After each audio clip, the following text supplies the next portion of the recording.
In the heart of industrial Detroit, where rust and resilience walk hand in hand, a single father's act of compassion is about to change everything. Jace Holloway spends his days elbow-deep in engine grease, working at a corporate auto shop that barely pays enough to keep his 8-year-old daughter fed. When a broken-down Harley and its desperate rider appear outside his shop after hours, Jace makes a choice that costs him his job, but opens a door he never imagined. The rider isn't just any biker, he's Duke, a battle-scarred member of a notorious motorcycle club with secrets that run deeper than anyone suspects. What starts as a simple act of kindness between two fathers becomes the beginning of an unlikely brotherhood that will restore more than just motorcycles. But here's what nobody saw coming. Sometimes the people society fears most are the ones who understand honor better than anyone else. What happens when a struggling mechanic discovers that the family he's been searching for has been riding Harleys all along? Before we jump back in, tell us where you're tuning in from. And if this story touches you, make sure you're subscribed, because tomorrow I've saved something extra special for you. The alarm clock's shrill cry pierced through the thin walls of the apartment at 5:30 a.m., just as it had every morning for the past 3 years. Jace Holloway's calloused hand found the snooze button with practiced precision, his body still heavy, with the kind of exhaustion that sleep never seemed to cure. Through the cracked window, Detroit's industrial skyline stretched gray and unwelcoming in the pre-dawn light, smokestacks reaching toward a sky that promised nothing but another day of struggle. The apartment was small, cramped, but clean, a testament to Jace's military background and his determination to provide some semblance of stability for his daughter. 2 bedrooms, if you could call the converted storage closet where he slept the bedroom. The living room served triple duty as dining room, study space, and workshop, scattered with toy cars that Myra had painted in impossible colors and small mechanical projects that Jace tinkered with in the evenings, trying to keep his skills sharp. He padded quietly to the kitchen, his bare feet avoiding the creaky floorboard that would wake Myra. The coffee maker gurgled to life, a sound as familiar as his own heartbeat. While it brewed, he stood at the window, watching the neighborhood slowly come alive. This wasn't the Detroit of glossy magazine articles about urban renewal. This was the Detroit of working people, of families hanging on by their fingernails, of dreams deferred but not abandoned. The auto shop where he worked was a 15-minute drive through streets lined with abandoned lots and stubborn survivors' corner stores with bulletproof glass, churches with peeling paint but full parking, lots on Sundays, houses where grandmothers still swept their front steps every morning, despite everything falling apart around them. It was a neighborhood that had seen better days, but it was home now, and Jace had learned to find beauty in its resilience. "Daddy?" Myra's voice drifted from her bedroom, soft and still thick with sleep. "Good morning, fairy princess," he called, back, using the nickname that never failed to make her giggle. 5 more minutes, then we get ready for school." Mira emerged from her bedroom, clutching her handmade fairy journal, a composition notebook she'd covered with glitter and stickers. She'd been writing stories in it for months, tales of magical creatures who helped people when they least expected. Her teacher, Mrs. Rodriguez, said it showed remarkable creativity for an 8-year-old. Jace just saw it as proof that his daughter still believed in magic, despite everything they'd been through. "Did you dream about fairies again?" he asked, kneeling to her level as she padded into the kitchen. "Hung," she nodded seriously, her dark hair sticking up in impossible directions. She had inherited her mother's delicate features, but her father's determined jaw. They were fixing broken things, like you do with cars. The comparison struck him unexpectedly. Sarah had always said that Mira saw the world differently, found connections where others saw coincidence. It was one of the things he missed most about his late wife, her ability to help him see through Myra's eyes, to understand the poetry in an 8-year-old's observations. Breakfast was simple: scrambled eggs, toast, and orange juice that was more water than fruit. Mira chattered about her upcoming show-and-tell presentation, while Jace mentally calculated the bills stacked on the kitchen counter. Rent was due in 6 days. The electric bill was already past due. Myra's prescription medication would need refilling next week, and even with insurance, it would strain their budget. He'd been working at Morrison's Auto Repair for 3 years, ever since his discharge from the Army. The owner, Frank Morrison, ran a clean operation that specialized in fleet maintenance for local businesses. It wasn't glamorous work, but it was steady, and Frank had been understanding about Jace's need for reliable hours so he could pick up. Mira from school. The shop itself was a testament to Frank's old-school approach to business. No fancy computerized diagnostic equipment, no spotless showroom. Just honest work, fair prices, and a reputation built over 30 years. The building squatted between a laundromat and a dollar store, its bay doors painted a faded blue that had once been cheerful. Inside, the concrete floors were stained with decades of oil and transmission fluid, and the air hung thick with the smell of metal and motor oil. Jace's workstation was in the back corner, where he'd set up his tools with military precision. Every wrench had its place, every socket organized by size. His colleagues sometimes joked about his organization, but it was more than habit. It was survival. In the Army, knowing where your equipment was could mean the difference between life and death. Here, it meant the difference between efficiency and wasted time, between meeting quotas and facing Frank's disappointed frown. The morning routine at the shop was as predictable as the sunrise. Coffee first, strong and black. Then a review of the day's work orders while the other mechanics filtered in. Tony Salvatore, a burly Italian-American who'd been working on cars since the Carter administration, always arrived first, regaling anyone who'd listen with stories of his weekend exploits. Miguel Santos came in quietly, still young enough to believe that hard work alone would solve all problems. And there was Curtis Washington, the only other veteran in the shop, who understood the weight that some silences carried. Frank Morrison was a decent man, but he was also a businessman trying to keep his operation profitable in an increasingly competitive market.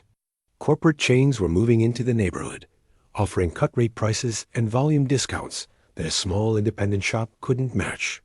The pressure was constant, measured in billable hours and customer satisfaction scores that determined whether the lights stayed on. "Morning, Jace," Frank called from his office as Jace settled into his routine. "Got a transmission rebuild coming in around 10. City bus. Think you can have it back on the road by Thursday?" "Should be manageable," Jace replied, already mentally cataloging the work involved. Bus transmissions were complex, but they were also good money. The kind of job that kept the shop running. The morning passed in familiar rhythms.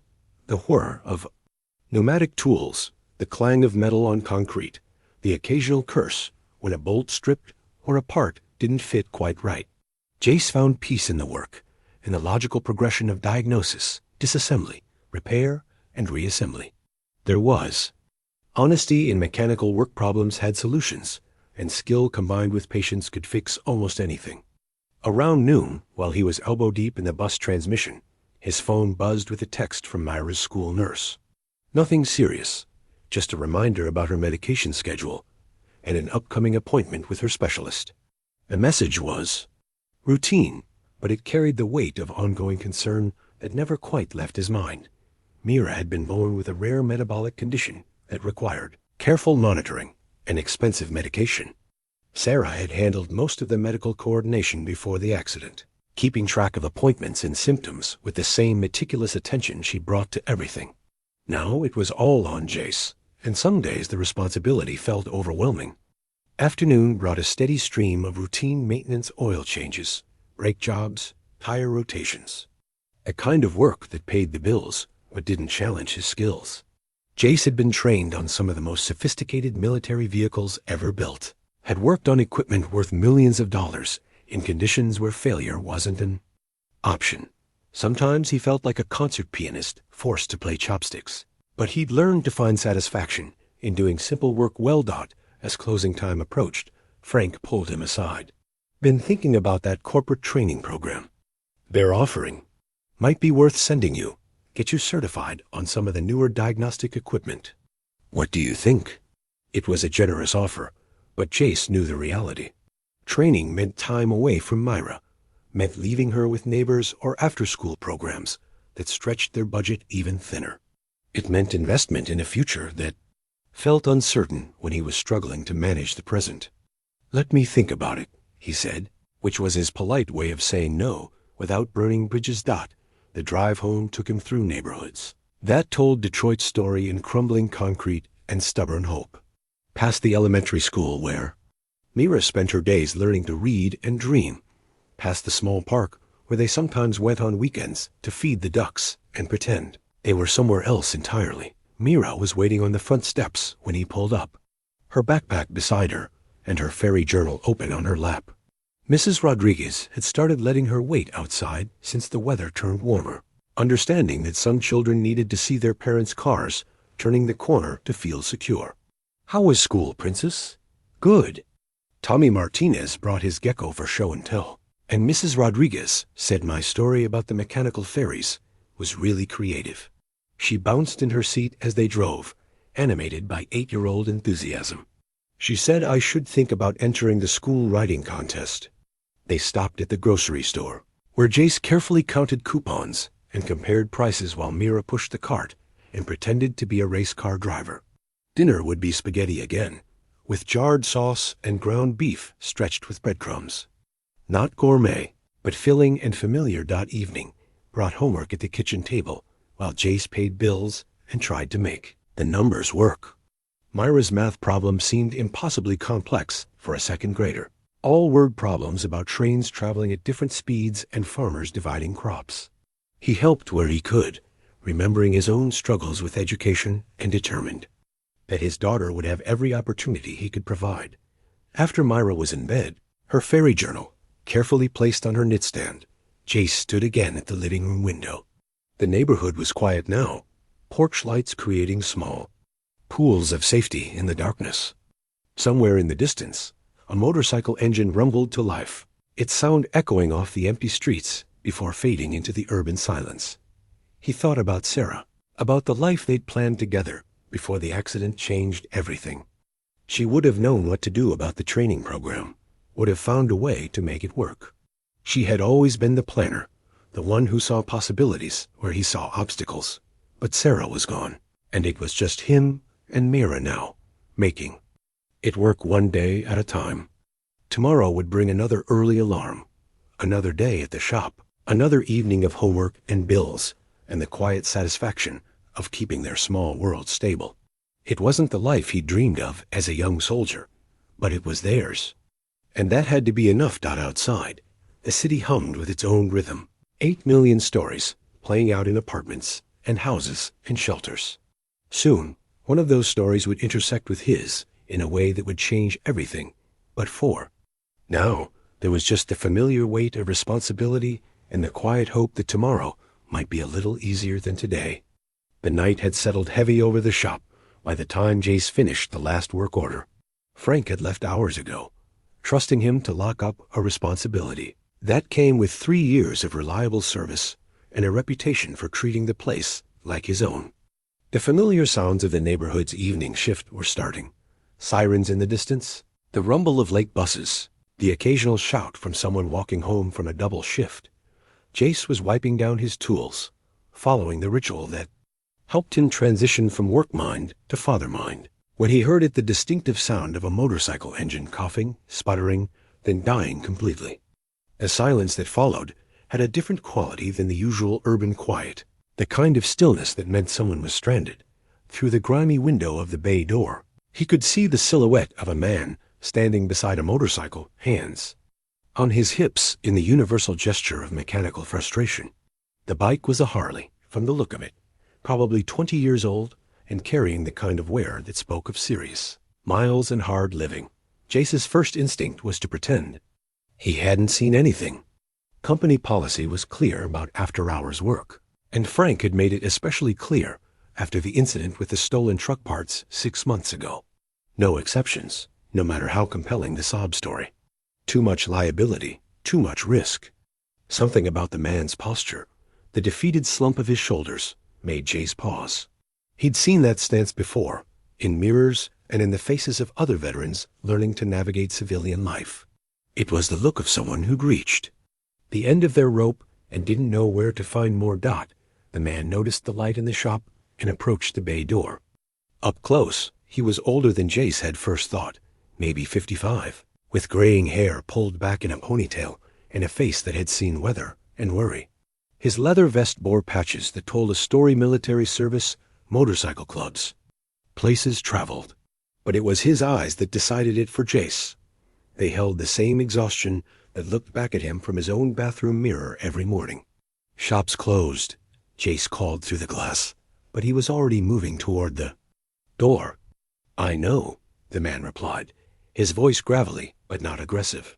"Just wondering if you might know somewhere else I could get help. Bike died on me about 2 blocks back. Managed to push her this far, but I'm running out of steam."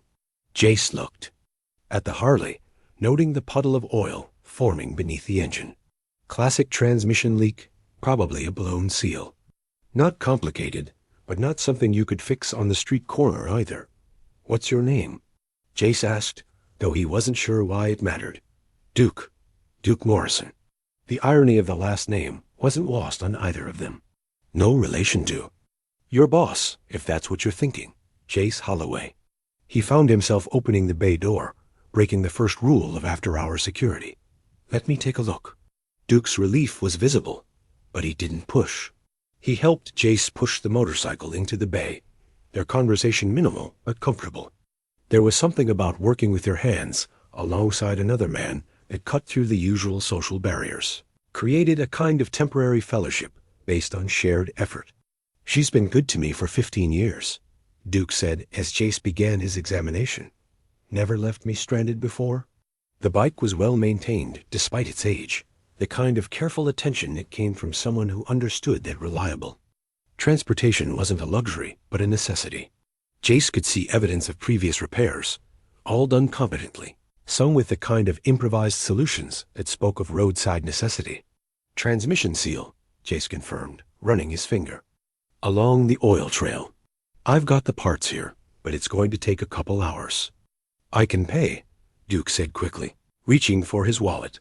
That's when Jace saw a photograph tucked into the clear plastic window where most people kept their driver's license. A little girl, maybe 10 years old, in a hospital bed, but smiling at the camera. Her head was wrapped in a colorful bandana, and she was holding up a drawing of what looked like a motorcycle with wings. The sight hit Jace like a physical blow. The girl's eyes held the same bright intelligence he saw in Mira's face, the same determination to find joy despite circumstances beyond her control.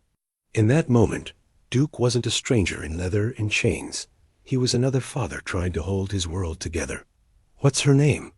Jace asked, nodding toward the photo. Duke's expression softened, the tough exterior cracking just enough to reveal the tender concern underneath. "Emma. She's 10. Been in and out of the hospital for the past year." He didn't elaborate, but he didn't need to. Jace understood the weight of medical bills, the exhaustion of watching your child fight battles they shouldn't have to face, the desperate need to be reliable when reliability felt impossible. "I'll fix it," Jace said already, moving toward his tool cabinet. "No charge." "I can't let you. You're not letting me do anything." "I'm choosing to do it." Jace was already pulling out the parts he'd need, his movements efficient and purposeful. "Company policy says I can't work on customer vehicles after hours." Says nothing about helping out a fellow father. The work went smoothly, Duke proving to be a competent assistant who understood the rhythm of mechanical repair.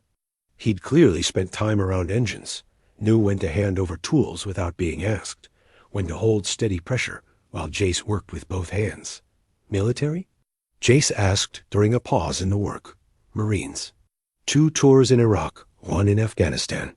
Duke's voice carried the matter-of-fact tone that veterans used when discussing service. No pride, no shame, just acknowledgement of time served. "You?" "Army.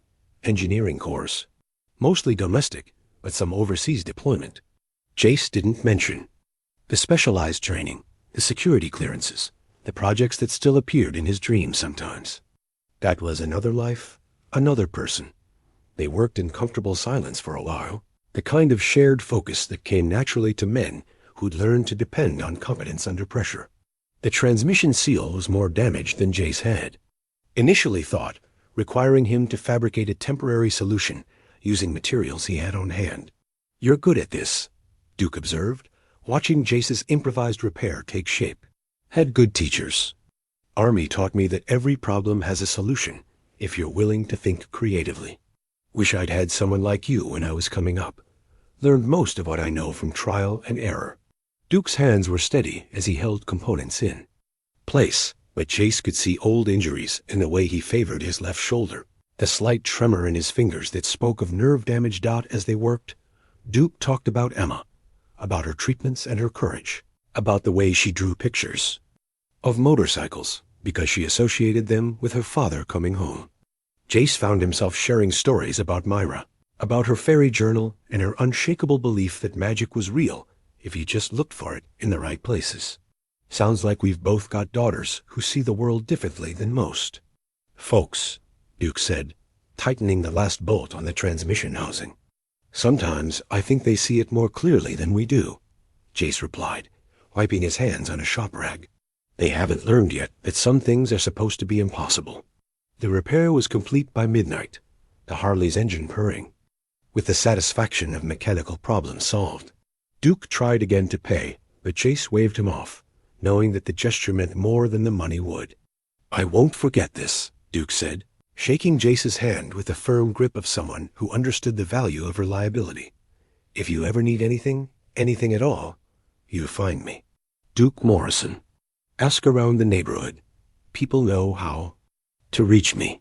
He gave Jace a business card, hand-carved from a piece of wood and burned with simple lettering.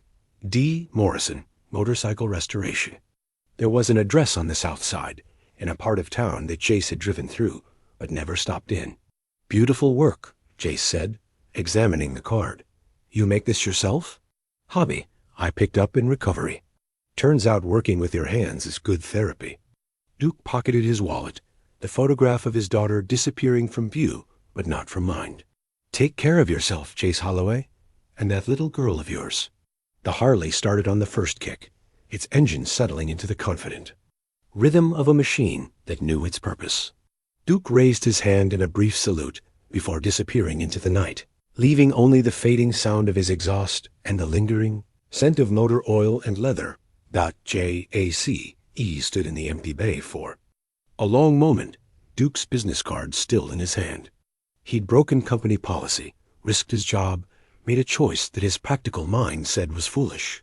But looking at that photograph had reminded him of something he'd almost forgotten, that sometimes the most important repairs weren't the ones you got paid for. He locked up the shop and drove home through streets that seemed different somehow, as if the simple act of helping another father had shifted something in the fundamental order of things.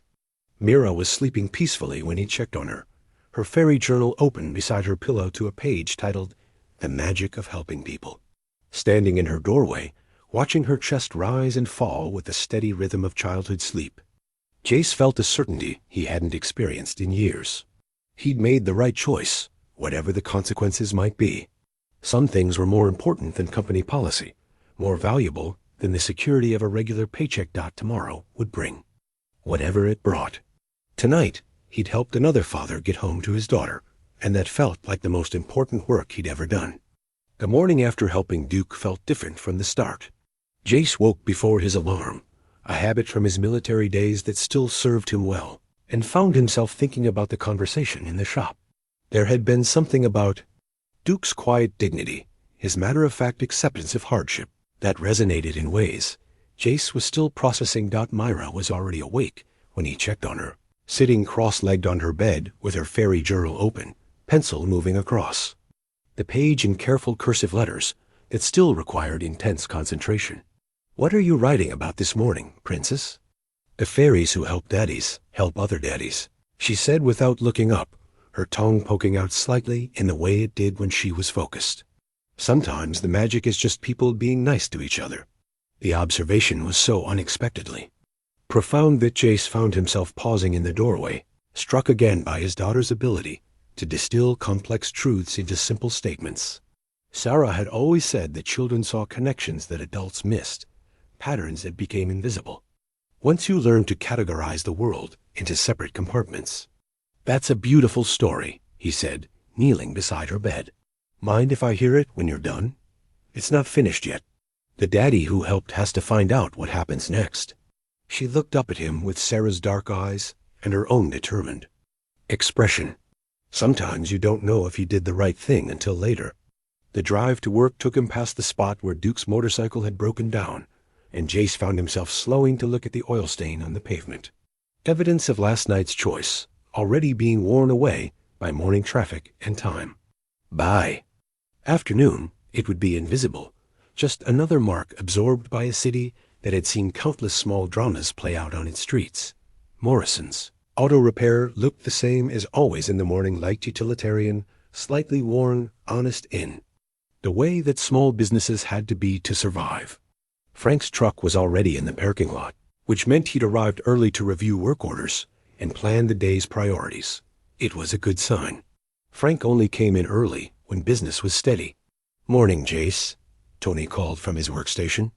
Already elbow deep in an engine rebuild. "Heard you stayed late last night. Everything okay?" The question was casual, but Jace caught the undertone of concern. In a small shop, everyone's business became everyone's business eventually.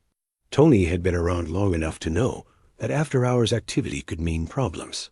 "Just finishing up some paperwork," Jace replied, hanging up his jacket and beginning his morning tool check.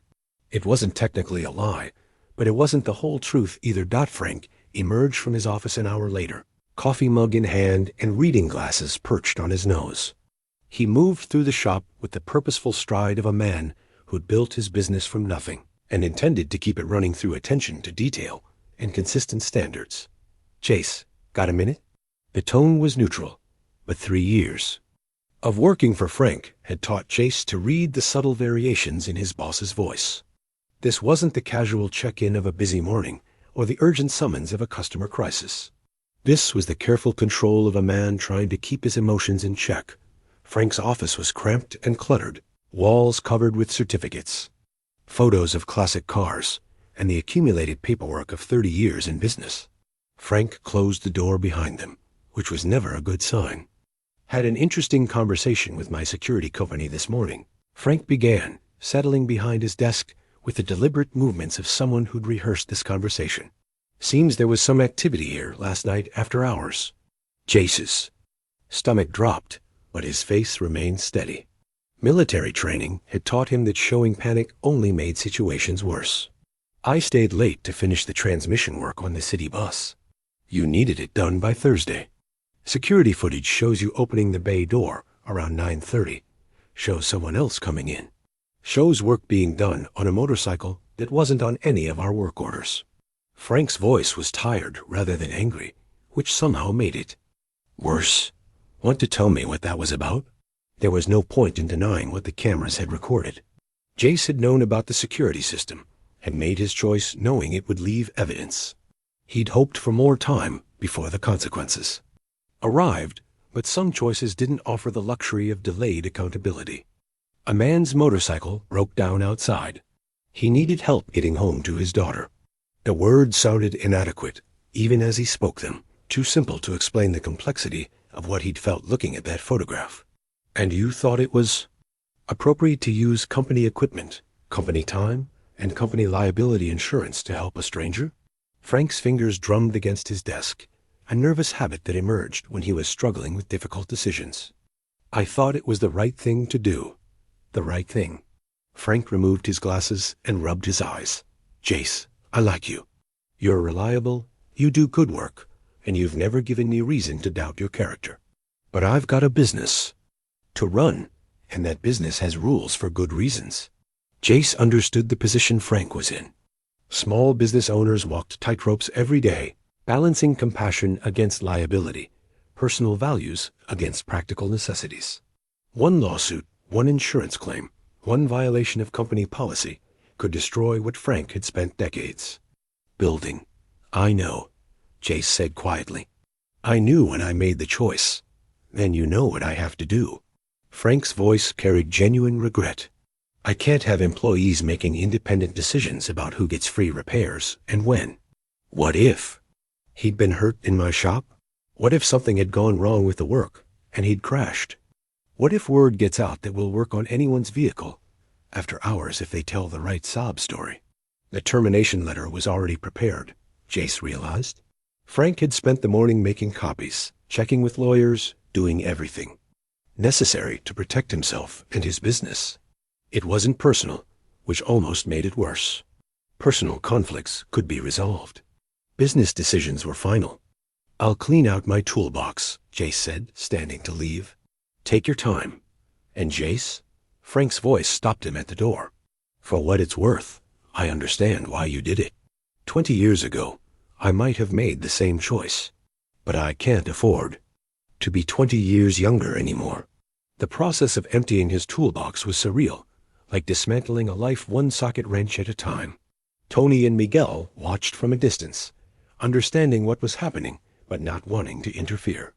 Curtis came over to shake his hand, the gesture carrying the weight of shared military experience and mutual respect. "You need a reference, you call me," Curtis said quietly. "What you did last night that took character. Don't let anyone tell you different." The drive home seemed longer than usual, each familiar landmark now carrying the weight of uncertainty. How would he explain this to Mira? How would he find another job quickly enough to make next month's rent? How did you rebuild a life when the foundation kept shifting beneath your feet? Mira was waiting on the front steps again, but this time her smile faded when she saw his expression. Children possessed an uncanny ability to read emotional weather, to sense when the adult world was shifting in ways that would affect their small universe. "Daddy, what's wrong?" He sat beside her on the steps, his toolbox at his feet like a monument to choices and consequences. "I lost my job today, Princess, but we're going to be okay." "Because you helped someone?" The question caught him off guard. He'd expected tears, questions about money and security, not this immediate understanding of cause and effect. "How did you know? You smell like motorcycle oil. And you have that look you get when you've done something nice, but it cost more than you wanted to pay." She leaned against his shoulder with 8-year-old confidence in her father's ability to handle whatever came next. "The fairies in my story say that sometimes doing the right thing makes everything harder before it makes everything better." Sitting on those worn concrete steps, holding his daughter and looking at his toolbox full of unemployed potential, Jace felt something he hadn't experienced in years. Not optimism exactly, but a kind of fierce clarity about who he was and what mattered. He'd lost his job, but he'd kept his integrity. He'd chosen compassion over security, and whatever came next, he could live with that choice. "Tell me more about those fairies," he said, pulling Mira closer. "I think I need to hear their story." 3 days of unemployment felt like 3 weeks. Jace had forgotten how time moved differently when you weren't anchored to a schedule, how the hours stretched and compressed without the familiar rhythm of work to provide structure. He'd made 12 phone calls, filled out 8 applications, and visited 4 shops in person, carrying his military service record and Frank's grudgingly positive reference letter. Like talismans against an increasingly uncertain future, the responses were variations on the same theme. "We'll keep your resume on file. Nothing available right now, but we'll call if something opens up. Try us again in a few months." Each rejection was polite, professional, and absolutely final. The automotive repair business was small and interconnected. Word traveled fast about fired employees and explanations about helping stranded bikers. After hours didn't carry much weight with shop owners, worried about liability and consistency. Myra had adjusted to his presence at home with the adaptability that children possessed, treating his unemployment like an extended vacation rather than a crisis. She didn't understand the stack of bills growing on the kitchen counter, or the careful calculations he performed each evening, measuring their remaining savings against the relentless march of expenses. "Maybe you could fix cars at home," she suggested over breakfast on Thursday morning, spooning cereal with the methodical concentration of someone solving important problems. "Like a fairy godfather for broken cars." "It's not that simple, Princess," Jace replied, though part of him appreciated her 8-year-old confidence that every problem had a straightforward solution. "Cars need special tools, special places to work on them. And people have to trust you with expensive things. But people did trust you. That's why the motorcycle man came to you." She looked up from her cereal bowl with Sarah's eyes and her own unwavering logic. Maybe more people would come if they knew where to find you. The observation was innocent enough, but it planted a seed that Jace found himself considering throughout. The morning. He'd built a reputation over 3 years at Morrison's, but that reputation was tied to the shop, not to him personally. In the military, your record followed you from assignment to assignment. In civilian life, starting over meant exactly that. Starting from nothing. The afternoon brought a visit to the unemployment office, a journey into bureaucratic purgatory that reminded him why he'd chosen military service over civilian career. Paths in the first place. Forms to fill out, lines to wait in, interviews with caseworkers who'd heard every sob story and learned to protect their compassion with professional distance. Automotive technician, the caseworker read from his file. A tired woman named Patricia, who'd probably processed 1,000 similar cases that month. Good field, steady demand. Should be able to find something within 60 days if you're flexible. About location and pay. 60 days. Jace did the math automatically, a habit that had become second nature since taking responsibility for Mira, rent, utilities, groceries, Myra's medication, insurance premiums the numbers didn't care about. Bureaucratic timelines or the supposed steadiness of demand. What about temporary work? Construction, general labor? Construction's slowing down for the season. General labor pays minimum wage, usually no benefits. Patricia's typing was efficient, adding his information to databases that would generate form letters and phone calls that might or might not lead anywhere. You might consider expanding your search radius. Lot of opportunities in the suburbs if you're willing to commute. The suggestion was practical, but it ignored the reality of his situation. Longer commutes meant higher transportation costs, less time with Myra, and the need for different childcare arrangements. Sometimes solutions created more problems than they solved. Walking home from the unemployment office, he passed the corner market where Mrs. Chun had run a small grocery. For 15 years, she was outside sweeping the sidewalk, a daily ritual that kept her storefront clean despite the neighborhood's best efforts to cover everything in dust and debris. Heard about your job, she said without preamble, the kind of directness that small business owners developed after years of dealing with reality. Sorry to hear it. News traveled fast in neighborhoods like this one, passed along through the informal networks that connected people who understood struggle as a shared condition, rather than a personal failing. Jace appreciated the acknowledgement, without the false optimism that strangers usually offered. I'll land somewhere, he said, though he wasn't sure he believed it. Maybe. Mrs. Chun continued sweeping, her movements economical and purposeful. Meantime, you need anything for the little girl, you let me know. Credit's good for people who pay their debts. The offer was made casually, but Jace understood its significance.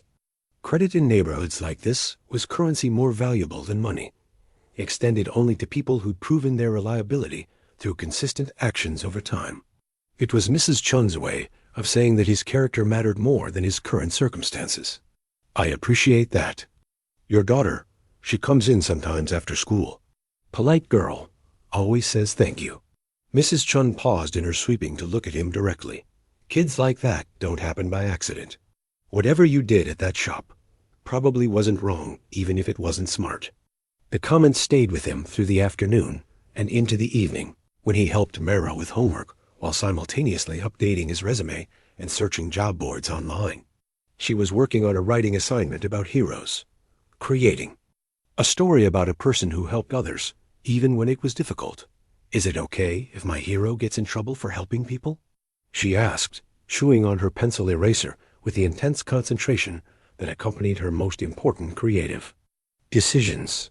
Heroes often get in trouble, Jace replied, looking up from his laptop. That's part of what makes them heroic. They do the right thing even when it's hard. Like you did with the motorcycle man. The casual way she said it, as if his choice was obviously heroic rather than obviously foolish, made something tight in his chest loosen slightly. Children saw moral clarity where adults saw complicated consequences. And sometimes the clarity revealed truths that experience had obscured. Friday morning brought the eviction notice, delivered by a process server who looked apologetic, but determined. 30 days to bring the rent current or face removal proceedings. The language was formal and intimidating, but the message was simple. Find money or find somewhere else to live. Jace sat at the kitchen table, staring at the legal document while Myra ate breakfast and chattered about her plans for the weekend. She wanted to visit the park, maybe stop by the library to check out new books about fairies and adventure stories. Normal 8-year-old desires that now carried the weight of potential impossibility. Daddy? She'd noticed his stillness, the way adults could freeze when confronted with problems too large for immediate solutions. Is that a bad letter? It's a letter that means we need to make some changes, he said carefully, folding the notice and setting it aside. But we're going to figure it out. Will we have to move away? The question he'd been dreading, asked with the direct simplicity that children brought to complex situations. Moving would mean new schools, new friends, separation from the community that had become their support system. It would mean starting over completely, leaving behind the life they'd built in the shadow of loss. I don't know yet, Princess, but whatever happens, we'll face it together.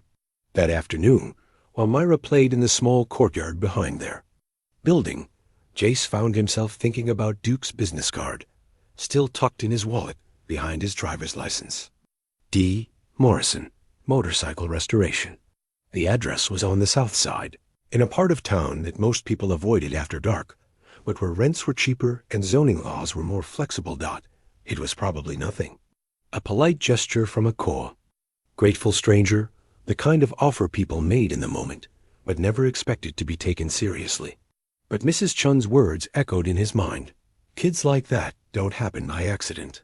Maybe character counted for something after all. Maybe there were people who understood that reliability came in forms that personnel policies couldn't measure. He pulled out his phone and stared at the carved wooden card, reading the simple information burned into its surface. One phone call, one conversation, one attempt to see if the connection he'd felt that night in the shop had been real or imagined. Mira looked up from her game, sensing the shift in his attention. Are you going to call someone? Maybe, he said, already dialing the number. Sometimes you have to take a chance on people who take chances on you. The phone rang twice before a familiar gravelly voice answered. Duke Morrison.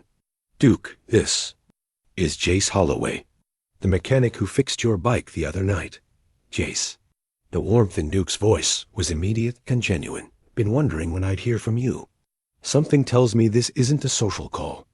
The conversation with Duke lasted 20 minutes, but it felt like a lifetime of possibilities condensing into a single moment of decision. Duke's response to Jace's situation had been immediate and uncomplicated. Come by tomorrow morning. Bring your tools and your daughter if you need to. We'll figure something out. No questions about references or criminal background checks. No lectures about responsibility or poor decision-making. Just the straightforward offer of help from one father to another, carrying the weight of shared understanding about what it meant to do right by your children when the world seemed determined to make that impossible. Saturday morning found Jace loading his toolbox into the back of his aging pickup truck while Myra bounced with excitement in the passenger seat.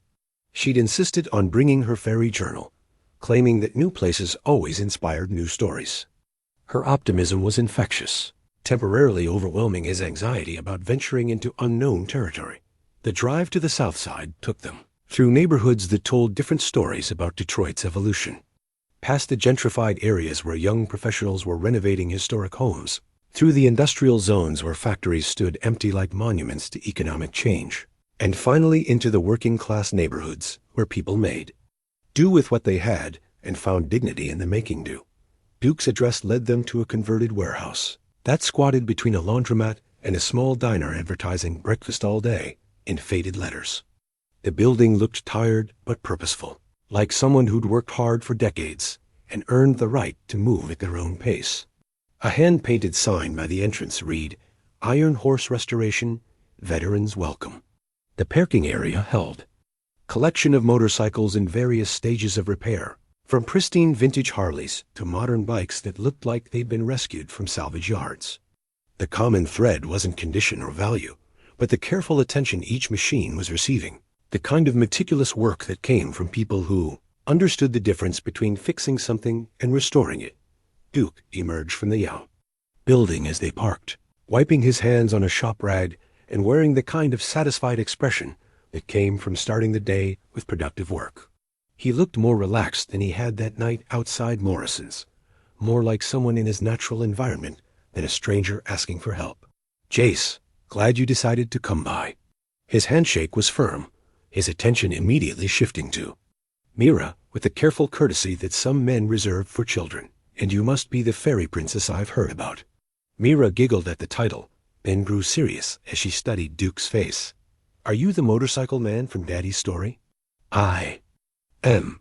And you're the little girl who believes in magic, right?" "Magic is just people being nice to each other when they don't have to be," Mira replied with a matter-of-fact wisdom that sometimes emerged from her 8-year-old observations. "Daddy says that's the best kind." Duke's expression shifted, something raw and honest crossing his features before settling into a smile that reached his eyes. "Your daddy's a smart man. Come on, let me show you what we do here." The interior of the warehouse was a study in organized chaos. Work bays lined the perimeter, each containing a motorcycle in some stage of restoration. The air smelled of motor, oil, metal polish, and the indefinable scent of serious work being done by people who cared about the outcome. Tools hung from pegboards with military precision, and parts were sorted with the kind of attention to detail that spoke of both necessity and pride. But it was the people that caught Jace's attention. 3 men working on different bikes, each moving with the deliberate purpose of experienced mechanics. As Duke made introductions, a pattern emerged that explained more than words could have. "This is Tommy Nguyen," Duke said, indicating a slight man in his 40s, carefully rebuilding a carburetor. "Marine Corps, 2 tours in Vietnam. Best small engine specialist you'll ever meet." Tommy looked up from his work, nodding acknowledgement with the reserved courtesy that some veterans maintained as armor against unwanted questions about their service. "And that's Marcus Washington over there, working on the 78 Shovelhead. Army. Medic, Gulf War. Man can diagnose engine problems like he used to diagnose wounded soldiers." Marcus was a large man with gentle hands, his movements around the motorcycle careful and precise. He raised a grease-stained hand in greeting, his smile warm but cautious. "Finally, that's Jake Sullivan by the paint booth. Navy Seabee did 3 deployments building infrastructure in places that didn't want it built. Now he makes broken things beautiful again." Jake was younger than the others, maybe 35, with the lean build of someone who'd stayed in fighting shape long after leaving the service. He was applying primer to a fuel tank with the steady hand of an artist. "And this," Duke said, his voice carrying a note of pride, "is what we do here." He led them to a corner of the warehouse where a dozen completed motorcycles sat like mechanical works of art. Each bike told a story of resurrection, of machines that had been written off as worthless until someone with skill and patience proved otherwise. But more than that, each motorcycle bore a small placard with a name and service record. Corporal Jennifer Martinez, Army National Guard, Operation Iraqi Freedom. Jace read from the nearest placard. Traumatic brain injury, Purple Heart. "We restore bikes for veterans who can't afford transportation," Duke explained, his voice matter of fact, but carrying undertones of deep satisfaction. "Most of these folks got hurt serving their country, came home to find out that gratitude doesn't pay medical bills or put gas in the tank." Myra was studying the motorcycles with the intense concentration she usually reserved for her most important. "Fairy stories. They're beautiful," she said finally. "Like dragons that got their wings back." "That's exactly what they are," Duke agreed. "Broken things that someone cared enough to make whole again." The tour continued through the workshop, Duke explaining the business model with the straightforward honesty of someone who'd learned to build sustainable help rather than temporary charity. Donations covered parts and materials. Labor was volunteer, performed by veterans who understood the value of purposeful work and mutual support. Completed bikes went to disabled veterans based on need and geographic proximity to the workshop. "It's not a business in the traditional sense," Duke explained, as they watched Marcus adjust the timing on a rebuilt engine. "More like a mission. That happens to involve motorcycles." "Where do you fit in all this?" Jace asked, genuinely curious about how a biker with a sick daughter had become the coordinator of a veteran support network. "Started coming here after Emma got sick," Duke replied, his voice taking on the reflective tone that accompanied difficult memories. "Needed something to do with my hands while she was in treatment, something that felt useful. Turns out fixing things is good therapy for people who feel broken themselves. The conversation was interrupted by the arrival of an older woman, carrying a large pot of coffee and what looked like homemade sandwiches. She moved through the workshop with the familiarity of someone who belonged there, greeting each man by name and checking on their progress with genuine interest. "Jace, this is Betty Morrison," Duke said. "My sister, and the person who keeps this place running when the rest of us get too focused on carburetors to remember practical things like eating." Betty was perhaps 60, with silver hair and hands that showed a lifetime of productive work.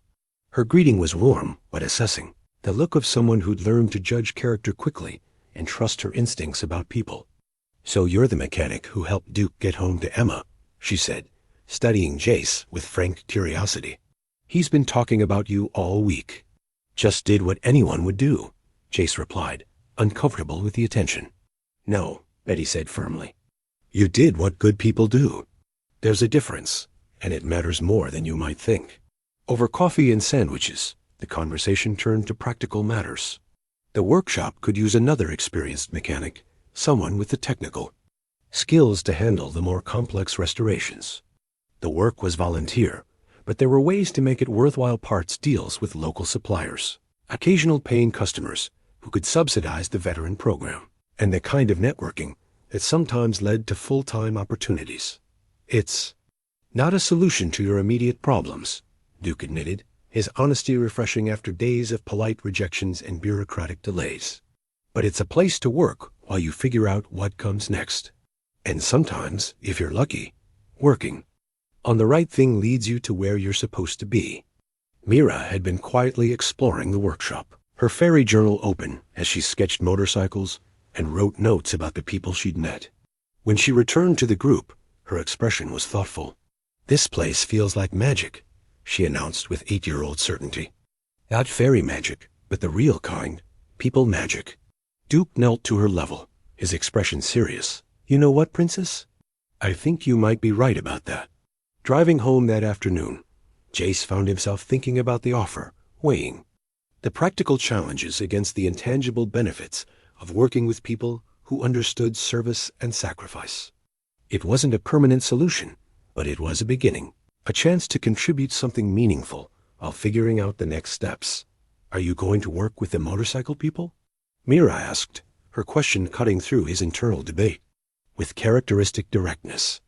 "What do you think I should do?" "I think you should go where people need your help," she said, closing her fairy journal with the satisfaction of someone who'd captured important observations. That's what heroes do in all the best stories.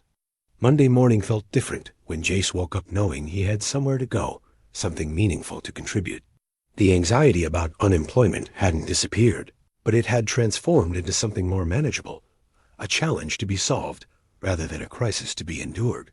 He'd called Duke the night before to accept the offer, and the relief in the older man's voice had made it clear that the arrangement would benefit both sides. Myra was excited about visiting the workshop again, chattering through breakfast about the people she'd met and the stories she wanted to write about mechanical dragons and the people who brought them back to life.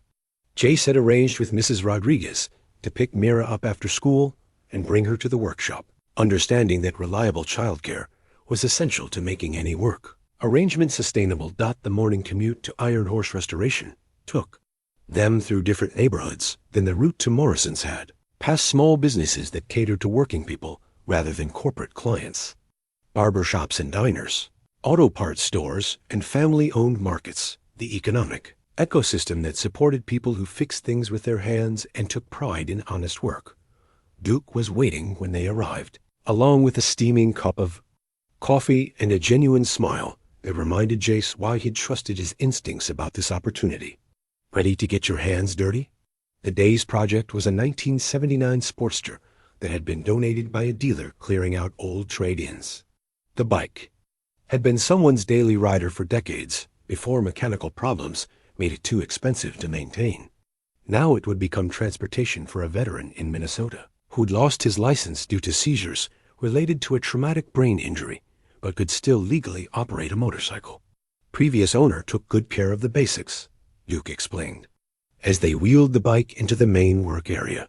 Engine solid, transmission shifts clean, but the electrical system's a mess, and the suspension needs a complete rebuild. It was exactly the kind of project that Jace had loved during his Army days, complex enough to be interesting, straightforward enough to be completed with available resources, and meaningful enough to justify the effort required. Working alongside Duke, he found himself falling into rhythms that felt both familiar and new. The satisfaction of productive partnership with someone who shared his approach to mechanical problems. Tommy and Marcus had projects of their own, but the workshop encouraged collaboration rather than competition. When Jace encountered a wiring diagram that didn't match the actual bike, Tommy appeared with a manual that had been annotated by decades of practical experience. When a seized bolt required creative extraction, Marcus suggested a technique he'd learned working on field ambulances in conditions where replacement parts weren't available. Different from working at a commercial shop, Duke observed as they broke for lunch, watching Jace study the careful notes that previous volunteers had left with each project. Better, Jace replied without hesitation. Nobody's watching the clock. Nobody's cutting corners to hit quotas. Just good work for people who need it. The afternoon brought Jake's expertise as they moved into bodywork and preparation for painting. Jake approached restoration with an artist's eye, seeing possibilities where others might see only rust and damage. His questions about Jace's vision for the finished bike revealed someone who understood that mechanical restoration was only part of the process. The bike had to look worthy of the person who would receive it. Color preference? Jake asked, running his hand over the stripped fuel tank. What did the previous owner like? Jace asked in return. Classic Harley orange. But that's not always practical for someone who needs low-profile transportation. It was a consideration that hadn't occurred to Jace, but it made perfect sense. A veteran dealing with PTSD might not want a motorcycle that drew attention.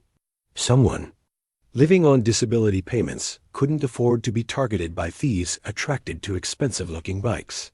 What do you recommend? Deep blue. Looks good, ages well. Doesn't scream steal me in parking lots. Jake was already mixing paint samples, his movements confident and practiced. Plus, it's Minnesota. Guy's going to want something that looks good against snow. The decision-making process revealed the depth of thought that went into each restoration. These weren't just mechanical exercises, but carefully considered gifts to people who'd earned them through service and sacrifice. Every choice reflected respect for the recipient and understanding of their CIRCUMSTAS. Mrs. Rodriguez arrived with Myra at 3:30, the teacher's curiosity about the workshop evident in her careful examination of the operation. Jace introduced her to Duke and the others, explaining the mission and the careful attention to safety that made the environment appropriate for children. This is wonderful, Mrs. Rodriguez said after touring the facility. Myra's writing has been getting more sophisticated since she started coming here. She's learning about different kinds of stories. Mira immediately settled into a corner with her fairy journal, sketching the Sportster and writing what appeared to be detailed observations about the restoration process.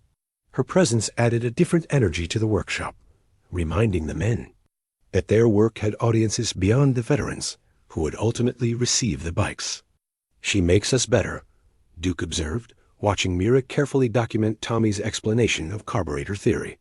Kids see things we miss, ask questions we forget to ask. The afternoon's work focused on electrical troubleshooting, the kind of methodical problem-solving that required patience and systematic thinking. Jace found himself explaining his approach to Duke, sharing techniques he'd learned working on military vehicles where electrical failure could be life-threatening.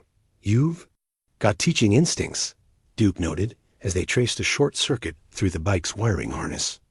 Ever think about passing on what you know? To who? Most shops want people who can work fast, not people who want to explain why they're doing what they're doing. I wasn't thinking about commercial shops. Duke's voice carried the tone of someone with a developing idea. We get volunteers here who know they want to help but don't know much about mechanics.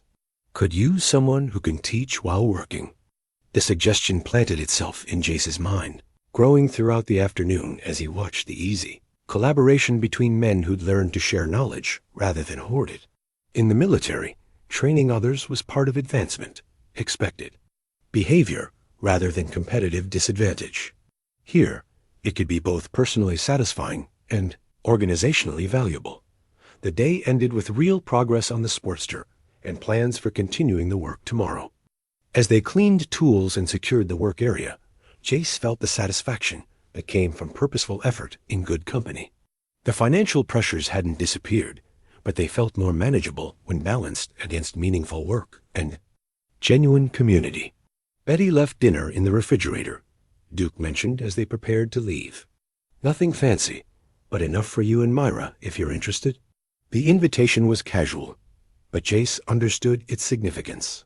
This was how relationships developed in places like this, through shared meals and gradual trust, through proving reliability in small things before being trusted with larger responsibilities. We'd like that, he said, meaning it completely. Dinner was simple but satisfying, eaten at a table that had clearly hosted many similar meals. Betty asked about Jace's background, his plans, his hopes for Myra's future, with the directness of someone who'd learned to assess character quickly. Her questions weren't intrusive, but thorough, the careful evaluation of someone considering whether to invest trust in a newcomer. Duke says you're good with your hands and better with your heart, she said over coffee. That's a combination we can use around here. I'm grateful for the opportunity. Gratitude's fine, but don't confuse it with charity. Betty's voice carried the firmness of someone who'd seen too many people undervalue their own contributions. We need what you bring to this place. Skills, experience, perspective. That makes you valuable, not grateful. Driving home that evening, Myra quiet beside him as she processed the day's experiences. Jace felt something he hadn't experienced since losing his job: optimism about tomorrow. Not certainty, not security, but the simple anticipation of waking up with somewhere meaningful to go and something important to contribute. I like the motorcycle people, Myra announced as they pulled into their parking space. They understand about fixing broken things. What do you mean? They know that sometimes the most broken things become the most beautiful when someone takes time to fix them properly. She clutched her fairy journal, its pages now filled with observations about a world where redemption came through patient work and mutual support. Like the bikes, like the people. That night, as Jace helped Myra with homework and gradually worked through the evening routine that anchored their days, he found himself thinking about Duke's suggestion regarding teaching. Perhaps there was a way to combine immediate survival with long-term purpose, to build something sustainable from the foundation of shared values and complementary skills. The eviction notice was still on his kitchen counter, its 30-day deadline unchanged by good intentions or meaningful work. But for the first time since receiving it, Jace felt like he might have the resources, not just financial, but human, to find a solution that honored both his responsibilities and his principles. Tomorrow would bring more work on the Sportster, more opportunities to prove his value to people who understood the difference between employment and calling. Tonight, that was enough. Thursday afternoon at Children's Hospital felt different than Jace had expected. He'd driven there directly from the workshop, still carrying the scent of motor oil and metal polish, to meet Myra for her quarterly appointment with Dr. Sarah Hendricks, the specialist who'd been monitoring her condition since the diagnosis 3 years ago. These visits had become routine, necessary checkpoints that confirmed her medication was working and her development was progressing normally. Myra chattered about the Sportster restoration as they walked through corridors that smelled of antiseptic and hope. She'd become fascinated with the careful process of rebuilding something broken, asking detailed questions about each step that revealed her growing understanding of how patience and skill could transform disasters into triumphs. Will the motorcycle man's daughter get to see the bike when it's finished? She asked as they settled into the familiar waiting room with its cheerful murals and well-worn toys. Duke's daughter? I'm not sure. She's been pretty sick lately. Jace had heard updates about Emma's condition through conversations at the workshop, carefully shared information that revealed Duke's ongoing struggle with medical complexity and financial pressure. Maybe we could take pictures for her, like a story about dragons getting their wings back. The suggestion was pure Myra, combining empathy with creativity in ways that constantly surprised him. Before he could respond, a familiar voice called his name from across the waiting room. Jace? Jace Holloway? He turned to see Duke approaching, looking haggard but hopeful in the way that hospital visits demanded. Behind him walked a slight girl with a colorful headband covering her head, her steps careful but determined. Even without the photograph from Duke's wallet, Jace would have recognized Emma. She carried herself with the same quiet dignity that her father possessed, the bearing of someone who'd learned to face difficult circumstances with grace. Duke. Jace stood, genuinely surprised, but pleased to see him. I didn't know Emma had appointments here. Dr. Hendricks is the best pediatric specialist in the state, Duke replied, his voice carrying the exhausted relief of a parent who'd found competent medical care after too much searching. Been seeing her for 8 months now. The coincidence felt larger than chance, but before Jace could fully process its implications, Mira had approached Emma with the direct friendliness that some children possessed. Hi, I'm Myra. Are you Duke's daughter? My daddy told me about you. Emma's response was shy but warm, and within minutes, the two girls were comparing their experiences with hospital visits, medications, and the careful balance required to live with conditions that required ongoing medical attention. Their conversation revealed similarities that went beyond circumstance. Both were intelligent, creative children who'd learned to find normalcy within abnormal situations. They seemed to be getting along well, Duke observed, settling into the chair beside Jace. Myra doesn't make friends easily, but when she does, it's usually with people who understand complicated things. Jace watched his daughter explain her fairy journal to Emma, sharing stories about mechanical dragons and the people who restored them to flight. What's Mira here for, if you don't mind me asking? Jace explained about the metabolic condition, the quarterly monitoring, the careful medication balance that kept her healthy but required ongoing vigilance. Duke listened with the focused attention of someone who understood medical complexity from personal experience. That's remarkable, Duke said when Jace finished. Emma has something called glycogen storage, disease type 3. It's a metabolic condition that affects how her body processes certain nutrients. The words hit Jace like a physical blow. He'd heard of glycogen storage disease. It was related to Myra's condition, part of the same family of rare metabolic disorders that affected fewer than 1 in 50,000 children. The coincidence was staggering, beyond the realm of reasonable chance. Type 3, Jace repeated, his mind racing through implications. Mira has type 2. Different enzyme, similar effects. Duke's expression shifted from surprise to something approaching wonder. You're kidding. I'm not. Same specialist, same monitoring schedule, same careful balance of medication and diet. Jace felt the strange sensation of puzzle pieces falling into place, creating a picture he couldn't have imagined. That's why we're here. There.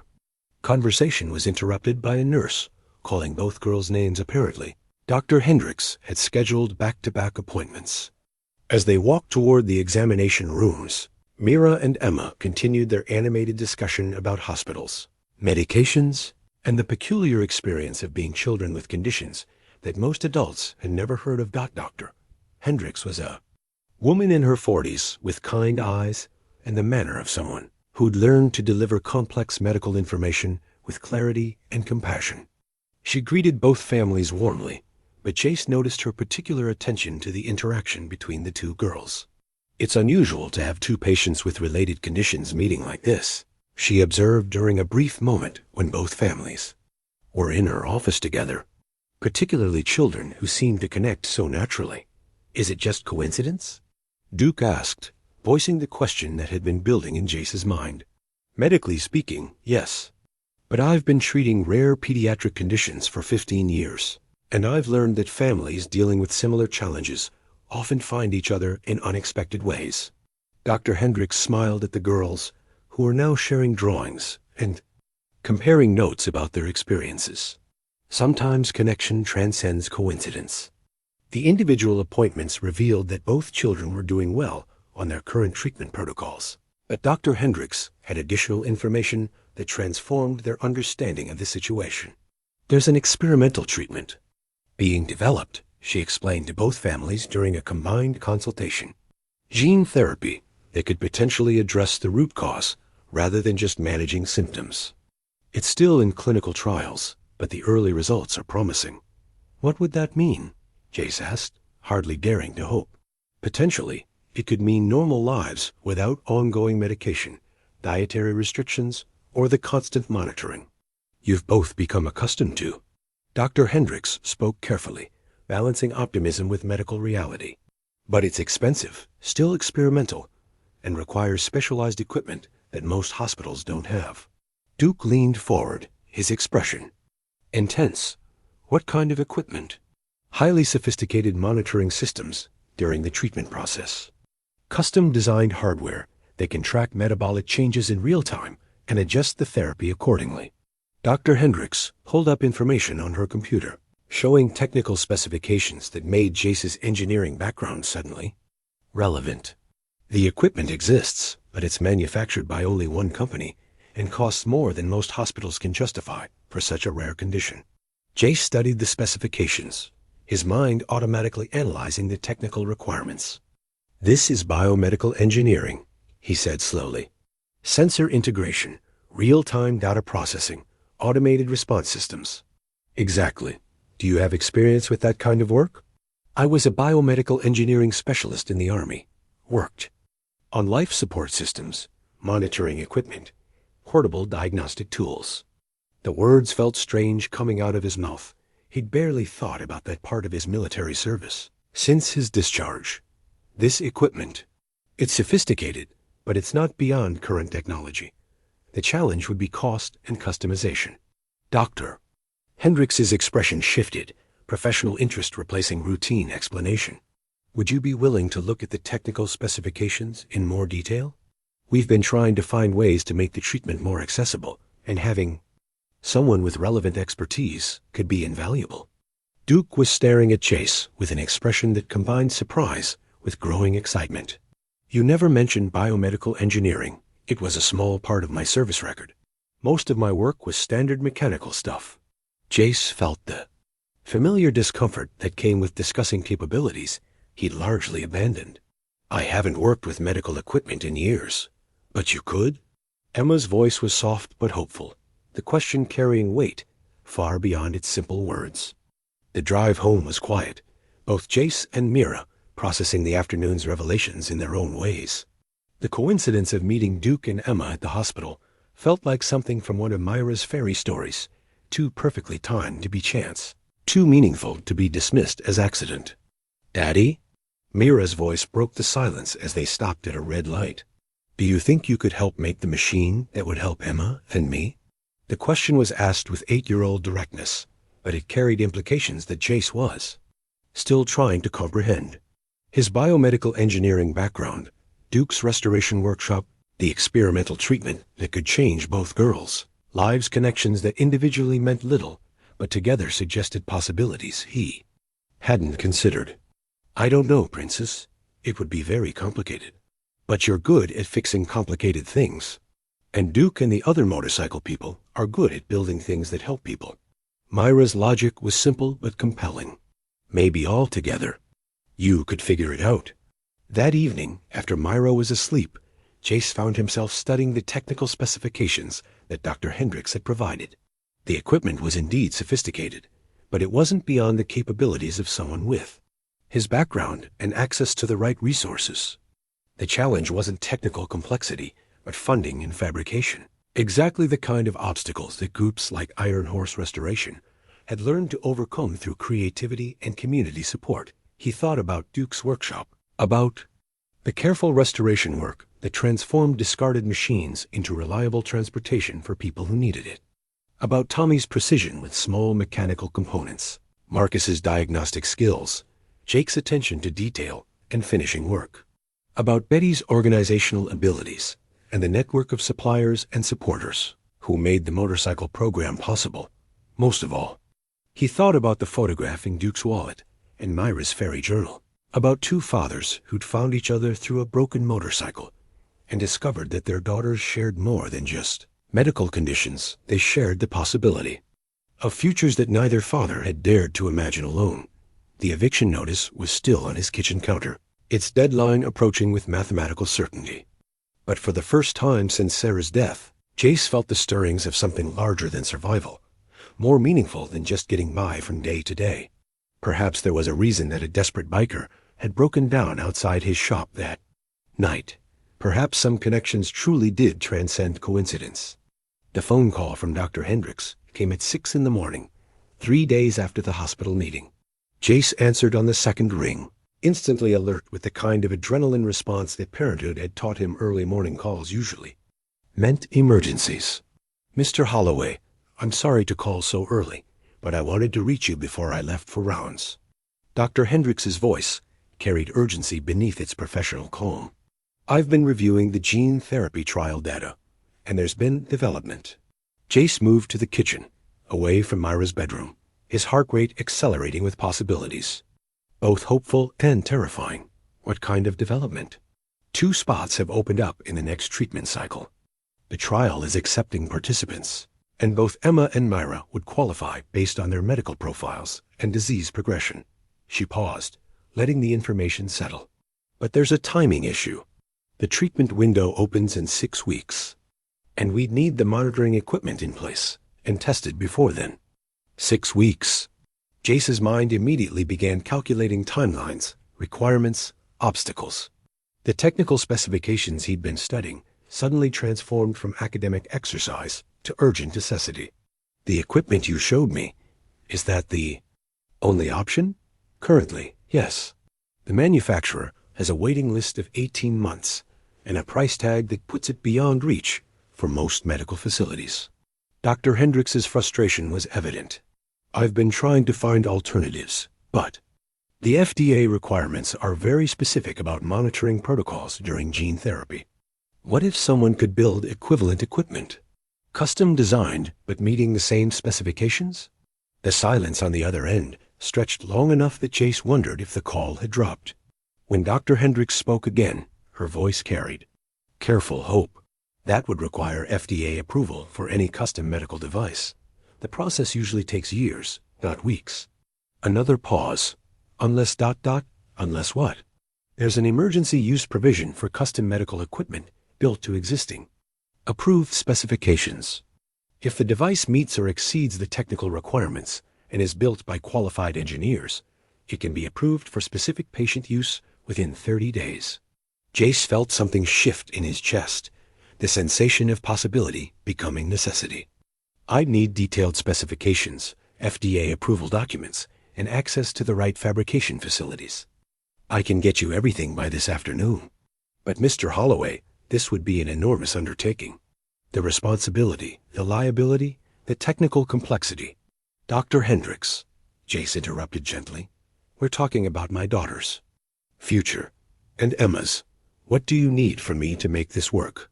The conversation continued for 20 minutes, covering technical requirements, regulatory hurdles, and the careful coordination that would be necessary to make the impossible seem merely difficult.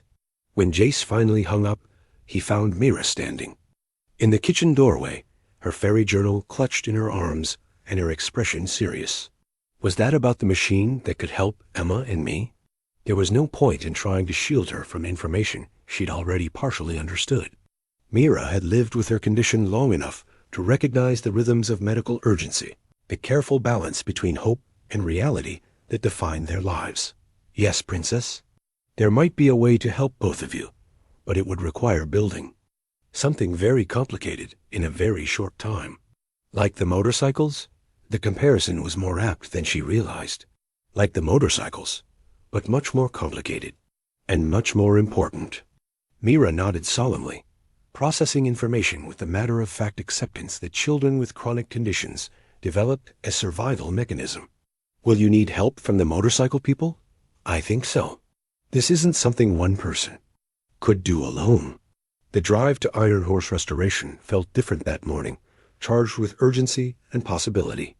Duke was already there, working on a carburetor rebuild with the focused attention that mechanical work demanded. When Jace explained the situation, Duke's response was immediate and uncomplicated. "What do you need?" "I need to know if this is even possible." Jace spread the technical specifications across a workbench, the pages covering carburetor parts with dense engineering diagrams and component lists.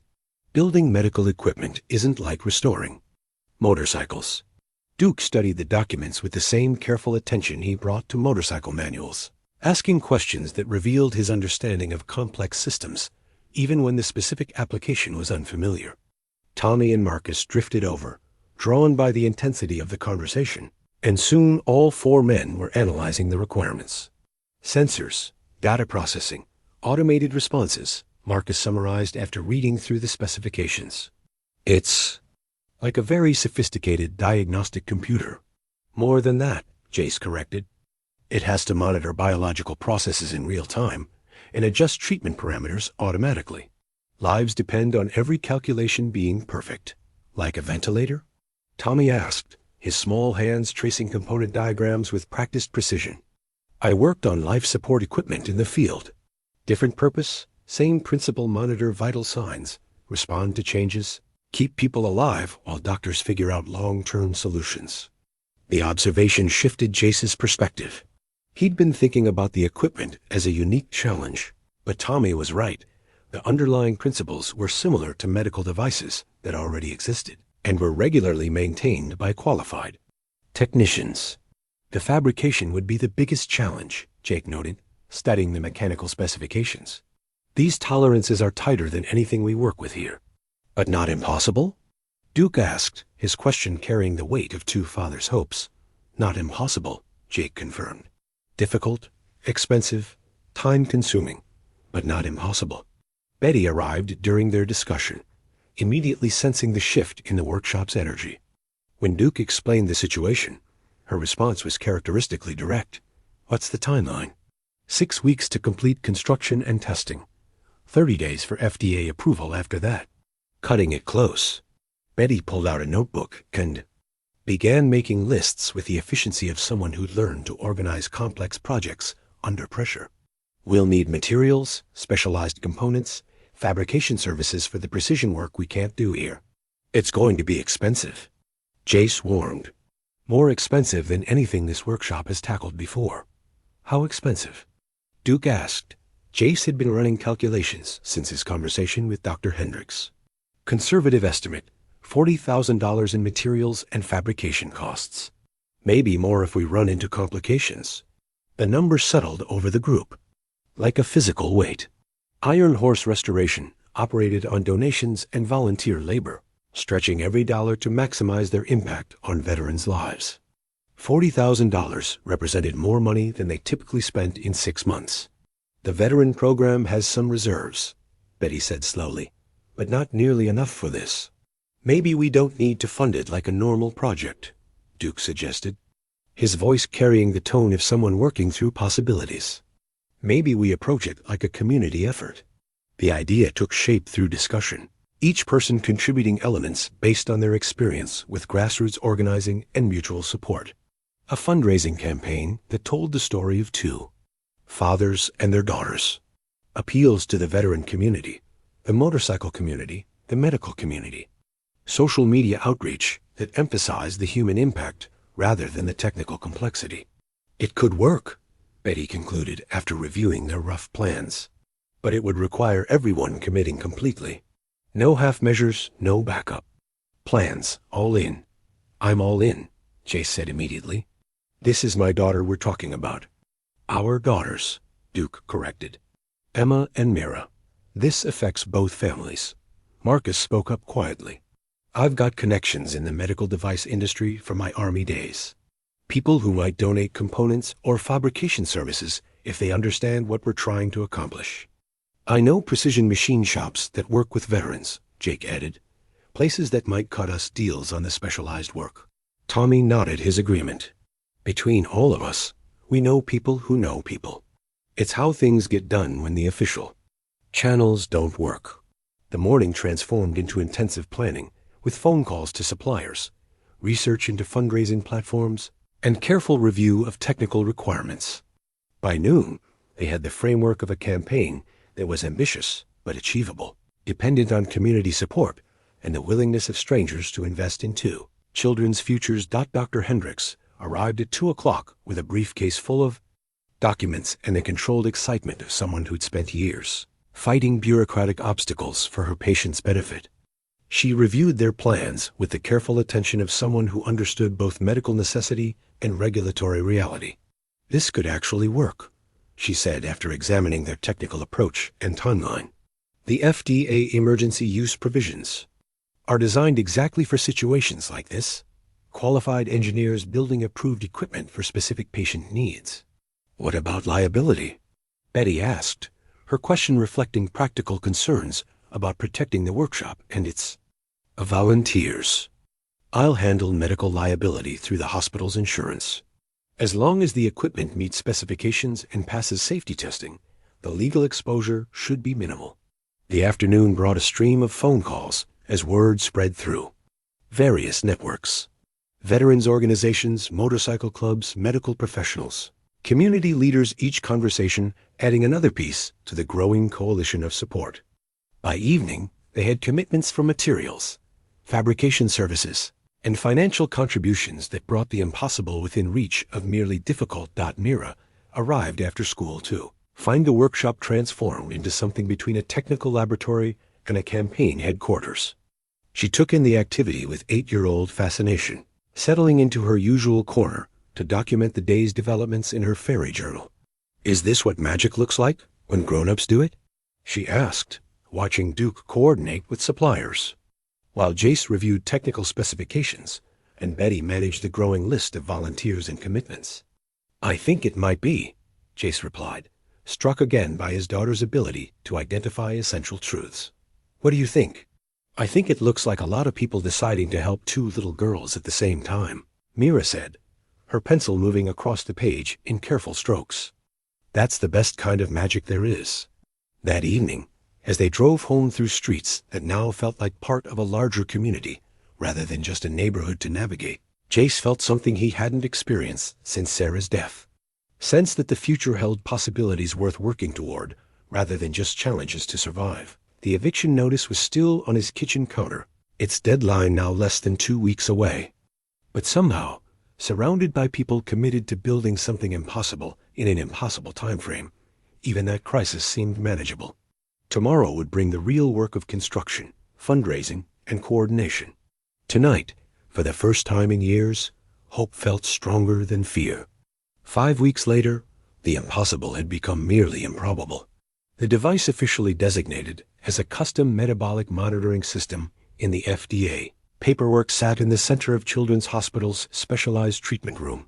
It's brushed aluminum housing reflecting the soft lighting that medical designers believed would be less intimidating for young patients. Jace stood beside the machine he'd helped build, running final diagnostic checks while trying to control the anxiety that had been building for days. Every circuit, every sensor, every line of code had been tested and retested. But this morning would be the ultimate validation: real patients, real treatments, real consequences for any failures in design or execution. The fundraising campaign had exceeded their wildest projections, generating not just money, but a network of support that had transformed the project from desperate gamble to community mission. Stories about Emma and Mira had resonated across social media, attracting donations from strangers who saw their own children in 2 girls, facing medical challenges with courage and hope. Duke appeared at Jace's shoulder, his presence steady and calming. "How are you holding up?"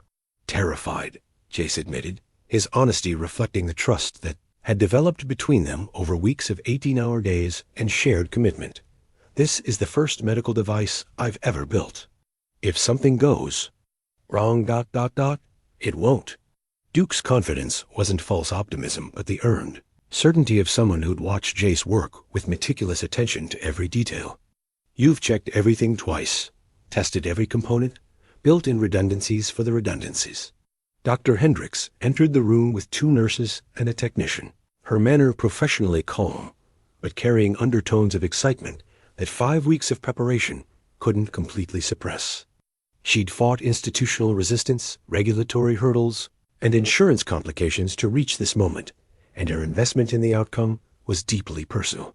"Final systems check," she announced, moving to the control panel that Jace had designed to mirror standard medical equipment interfaces. All monitoring functions, data logging, automated response protocols. The next 20 minutes passed in careful verification of every system component. Sensor readings, data transmission, backup power supplies, emergency shutdown procedures, the methodical confirmation that the device would perform exactly as designed when two children's lives depended on its reliability. Marcus and Tommy had arrived early, ostensibly to observe, but really to provide moral support for Jace during the most important test of his professional abilities. Jake and Betty waited in the family consultation room, understanding that too many people in the treatment area would create distractions that nobody could afford. Emma Morrison and Mira Holloway, a nurse, called from the doorway, her voice carrying the practiced cheerfulness that pediatric staff used to make frightening procedures seem routine. The girls entered holding hands, both dressed in hospital gowns, but carrying themselves with the dignity that had impressed everyone who'd met them. Emma clutched a small motorcycle figurine that Jake had carved for her, while Mira held her fairy journal, its pages now filled with detailed observations about the device construction process. "Is that the machine you helped build, Daddy?" Myra asked, approaching the device with scientific curiosity rather than fear. "We all built it together," Jace corrected, kneeling to her level. "Every person who donated money, every supplier who gave us materials, every volunteer who worked on assembly. It belongs to all of us." Emma studied the monitoring screens with the careful attention of someone who'd spent considerable time connected to medical equipment. "It's beautiful," she said finally. "Like a motorcycle for sick kids."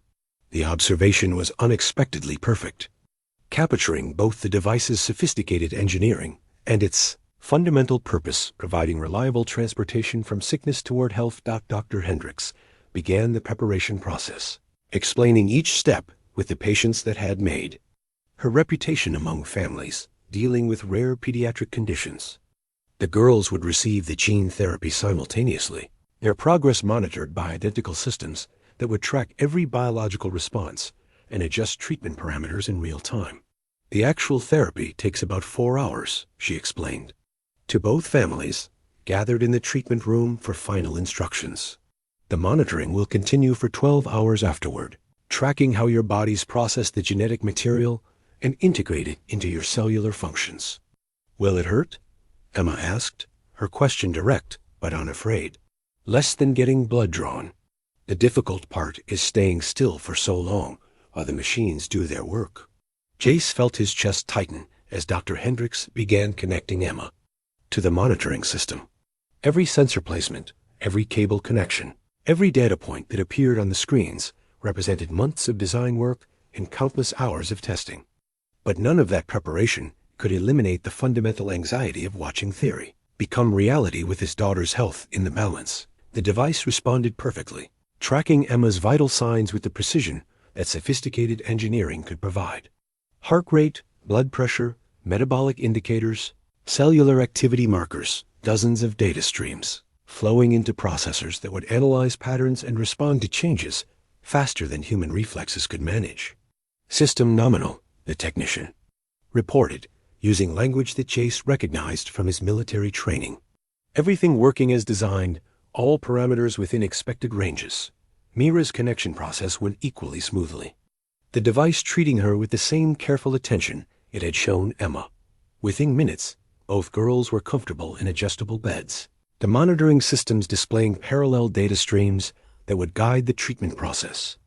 "Initiating gene therapy protocol," Dr. Hendricks announced, beginning the process that represented the culmination of years of research, weeks of desperate preparation, and the combined hopes of two families who discovered that shared challenges could create unbreakable bonds. Jace watched the screens that displayed his daughter's biological responses to treatment that might transform her life. Every heartbeat, every breath, every cellular change was being recorded by a machine that existed because people had chosen to help when help seemed impossible. Duke stood beside him, both fathers united in anxious hope as their daughters began a journey that would either validate their faith in community and determination or teach them harsh lessons about the limits of human effort against biological reality. The numbers on the screens began to change as the gene therapy took effect, each variation carefully tracked by systems that would respond automatically to any dangerous developments. 4 hours of treatment lay ahead, followed by 12 hours of monitoring, with two children's futures hanging in the balance of engineering precision and medical innovation. So far, so good, Dr. Hendricks murmured, her eyes moving between multiple displays with the focused attention that critical care demanded. Jace nodded, unable to speak past the emotion that came with watching theory become practice in the most personal possible context. The device was working exactly as designed, providing the sophisticated monitoring that could make experimental treatment safe for children whose conditions had previously offered only management rather than cure. In the treatment beds, Emma and Mira talked quietly about motorcycles and ferries, their conversation a reminder that courage often looked like curiosity rather than bravery, and that some magic really did come from people choosing to help each other when help mattered most. Hour 6 brought the first crisis. Emma's metabolic readings spiked unexpectedly, triggering alarms that filled the treatment room with urgent electronic warnings. Dr. Hendricks moved with controlled urgency, her hands flying across the monitoring systems interface while nurses prepared emergency medications. "What's happening?" Duke's voice was steady, but Jace could see the fear in his eyes, the terror that every parent knew when their child's life hung in technological balance. "Her body's processing the gene therapy faster than predicted," Dr. Hendricks replied, her attention focused on the cascading data streams. "The monitoring system is detecting cellular changes that exceed normal parameters." Jace watched his device respond exactly as designed, automatically adjusting monitoring sensitivity and flagging critical values that required immediate attention. But seeing the technology work perfectly couldn't eliminate the human fear of watching a 10-year-old girl fight a battle that no child should have to face. "Treatment adjustment required," the technician announced, reading protocols from screens that displayed treatment options based on real-time biological feedback. This was the moment that justified every hour of development work, every test protocol, every redundant safety system. The device was performing its most critical function, providing doctors with information precise enough to make life-saving adjustments during experimental treatment. Dr. Hendricks made rapid calculations, adjusting gene therapy delivery rates and introducing supplemental medications to help Emma's system process the genetic modifications more gradually. The monitoring system tracked every change, displaying real-time feedback that allowed medical decisions based on immediate rather than delayed information. "Readings stabilizing," the technician reported after 20 minutes that felt like hours. Emma had remained calm throughout the crisis, her conversation with Mira continuing despite the activity around her bed. Their friendship had deepened over weeks of shared anticipation, creating a bond that transcended their medical circumstances and reflected their natural compatibility as intelligent, creative children. "The machines are just being careful," Emma explained to Mira, her voice carrying the matter-of-fact acceptance that children with chronic conditions developed. "Like daddies checking twice to make sure the motorcycle brakes work properly." The comparison was unexpectedly apt, reflecting her understanding that careful monitoring was protection rather than threat. Jace felt a surge of admiration for both girls, who faced medical complexity with courage that humbled the adults around them. "Your daughter has remarkable composure," Dr. Hendricks observed quietly, adjusting Emma's treatment parameters based on continued monitoring feedback. "Both of them do," Duke replied, watching Mira help Emma with a puzzle that the nurses had provided for distraction. "They've learned to find normal in situations that would terrify most adults." Hour 8 brought Myra's turn for complications. Her cellular response to the gene therapy was slower than expected, requiring Dr. Hendricks to increase treatment intensity while carefully monitoring for adverse reactions. The device tracked every biological marker, providing data granular enough to guide medical decisions with unprecedented precision. "This is why we built redundant monitoring systems," Jace murmured, watching his daughter's vital signs fluctuate within ranges that the device had been designed to track and interpret. The treatment adjustments worked, Myra's cellular activity gradually increasing to optimal ranges, while the monitoring system verified that her body was integrating the genetic modifications safely. Each successful intervention validated the months of engineering work and community support that had made the device possible. "Remarkable technology," Dr. Hendricks commented during a brief lull in activity. "I've never had this level of real-time information during experimental treatment." It's like having a window into cellular processes that we usually have to infer from indirect measurements. Hour 12 marked the completion of active treatment, but monitoring would continue throughout the night to track how both girls' bodies continued processing the genetic therapy. The device had performed flawlessly, providing information that had enabled medical interventions impossible with conventional monitoring equipment. Treatment phase complete, Dr. Hendricks announced, her voice carrying exhausted satisfaction. Both patients have responded well to therapy, with successful genetic integration and stable metabolic function. The words represented more than medical success. They validated a community effort that had transformed desperate hope into concrete achievement. Two children who had faced lifelong medical management now had the possibility of normal lives, free from the medications and restrictions that had defined their experiences. What happens now? Emma asked, her question reflecting the practical curiosity that had impressed everyone who'd worked with her. Now we monitor your recovery and watch your bodies learn to use their new genetic instructions, Dr. Hendricks explained. Over the next few weeks, your metabolic functions should normalize, and eventually, you won't need the medications you've been taking. Myra looked up from her fairy journal, where she'd been documenting the day's events with careful attention to detail. So the machine really did help us. The machine helped the doctors help you, Jace corrected gently. But the real magic was all the people who decided to build it together.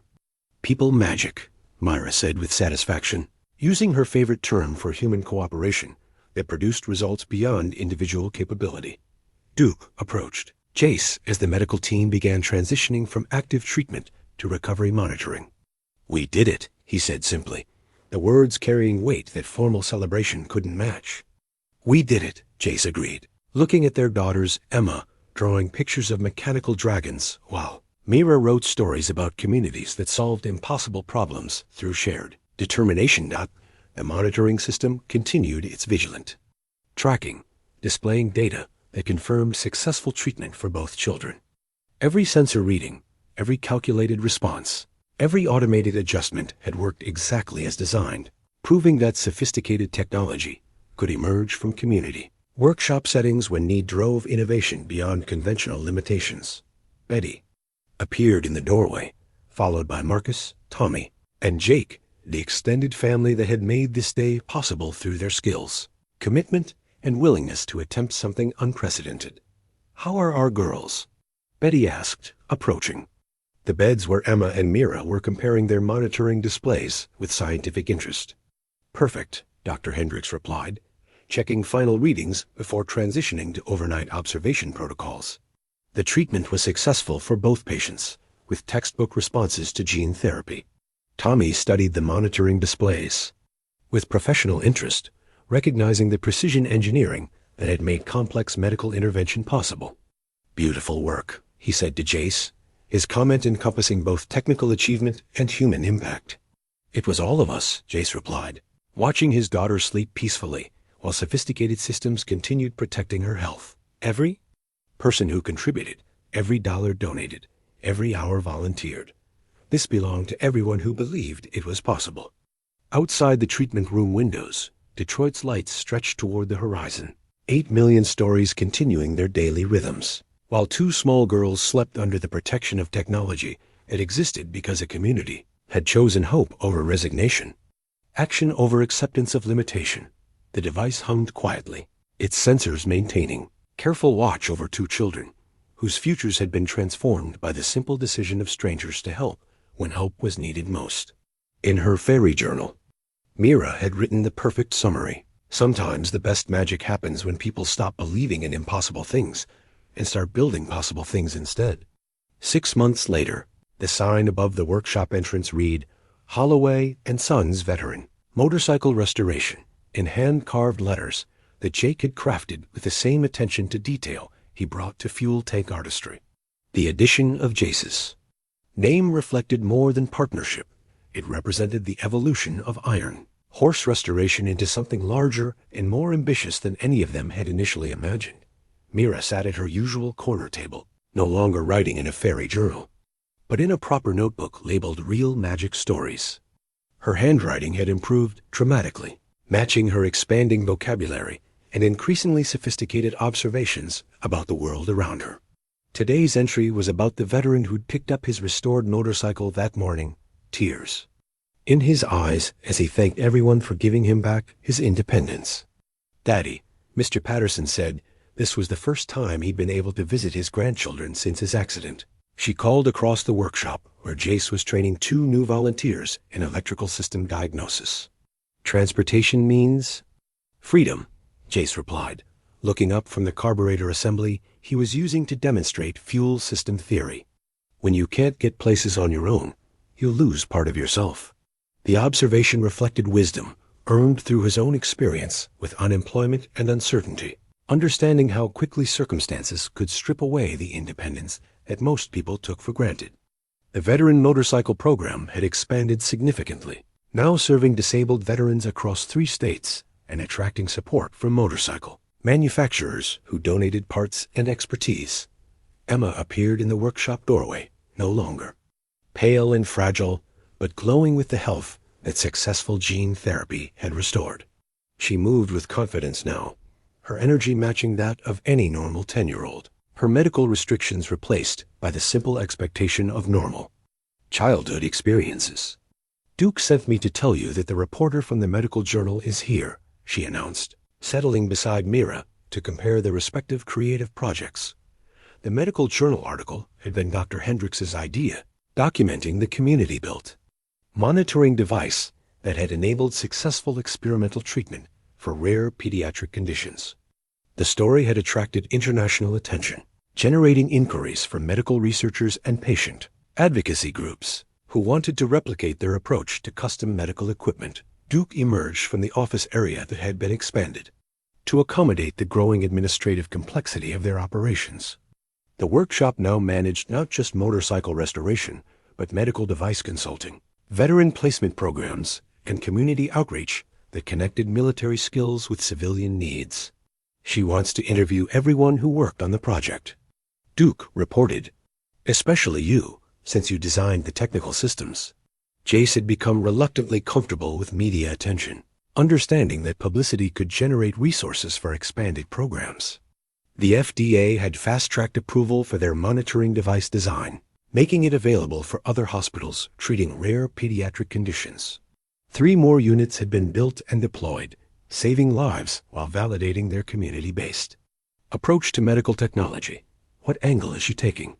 Betty asked from her desk, where she managed the complex logistics of parts procurement, volunteer coordination, and the growing network of supporters who'd made their expansion possible.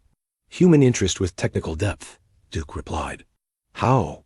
"Military engineering skills and community workshop resources combined to solve problems that conventional medical equipment manufacturers couldn't address." The reporter, Dr. Sarah Chun from the New England Journal of Medicine, proved to be someone who understood both technical complexity and human motivation. Her questions revealed genuine interest in the intersection of community organizing and advanced engineering, the ways that necessity could drive innovation beyond traditional institutional boundaries. "What made you think this was possible?" she asked Jace during their interview, her recorder capturing conversation that would become part of medical literature. "Honestly, I didn't think about whether it was possible," Jace replied. "I thought about whether it was necessary. When your child's life depends on something that doesn't exist, you find ways to make it exist." But the technical challenges were substantial. Custom medical devices typically require teams of specialized engineers and millions of dollars in development funding. "We had something better than funding," Duke interjected. "We had people who cared about the outcome more than the profit margin. Every volunteer who worked on this project had personal investment in making it work." Dr. Chun interviewed each team member, documenting how military skills translated to civilian applications and how community workshops could serve as innovation centers when conventional institutions couldn't respond quickly enough to urgent needs. Her article would help other communities understand that sophisticated solutions could emerge from unexpected places. The afternoon brought a celebration that had become monthly tradition, the completion of another motorcycle restoration, and its delivery to a veteran who needed reliable transportation. Today's recipient was Maria Santos, an army mechanic who'd lost her left leg to an IED in Afghanistan and struggled with reliable transportation to her job at a medical clinic. "It's beautiful," Maria said, running her hands over the restored Harley that Marcus had spent 2 months rebuilding. "I can't believe this is really mine." "It's yours," Tommy confirmed, handing her the keys with ceremony that acknowledged the significance of the moment. "Ride safely, and remember that you've got family here whenever you need anything." The presentation was witnessed by both girls, who'd become unofficial mascots for the workshop, and understood that their successful treatment had inspired expansion into other areas where community resources could address individual needs. Emma had started a blog about her recovery, while Mira continued documenting stories about what she now called building magic. As evening approached and the workshop settled into its closing routine, Jace found himself standing in the parking area where Duke's motorcycle had broken down 8 months earlier. The oil stain was long gone, erased by weather and time, but the memory remained vivid. A desperate stranger asking for help that seemed impossible to provide safely. "Thinking about that night?" Duke asked, joining him in the parking area. "Thinking about how different everything looked back then," Jace replied. "I was worried about losing my job, keeping my apartment, making rent. Never imagined that helping one person could lead to all this." Duke nodded toward the workshop, where lights still burned in the office area where Betty was coordinating next week's activities. "Sometimes the biggest changes start with the smallest choices." "Myra was right all along," Jace observed. "Magic really is just people being nice to each other when they don't have to be." The workshop had become more than either man had envisioned, a community center that connected military veterans with meaningful work, disabled veterans with reliable transportation, families facing medical crises with innovative solutions, and children like Emma and Nira with examples of what became possible when people chose cooperation over isolation. Driving home that evening, Myra quiet beside him as she processed the day's interviews and activities, Jace reflected on the journey that had brought them from desperation to purpose, from isolation to community, from surviving to thriving. "Daddy?" Mira's voice interrupted his thoughts as they stopped at the red light where this story had really begun. "Do you think there are other people out there who need help building impossible things?" "I'm sure there are, Princess." "Why?" "Because now we know how to do it," she said with 8-year-old confidence in newly acquired capabilities. "We know how to find the right people and build the right things and make magic happen." Looking at his daughter healthy, confident, surrounded by a community that had formed around shared values rather than geographical proximity, Jace understood that the most important restoration project had been his own. Not just his career or his financial stability, but his faith in the possibility that individual choices could create collective change, that mechanical skills could serve human needs, and that sometimes the family you needed was the one that found you when you were brave enough to help strangers in the darkness. The light turned green, and they drove toward home through streets that no longer felt like territory to be navigated, but like neighborhoods filled with possibilities for connection, contribution, and the kind of magic that emerged when people stopped waiting for solutions and started building them instead. In her notebook, Mira wrote the final entry in her collection of real magic stories. "The end is really just the beginning of the next story, because once you know how to build impossible things, you can't stop looking for people who need them."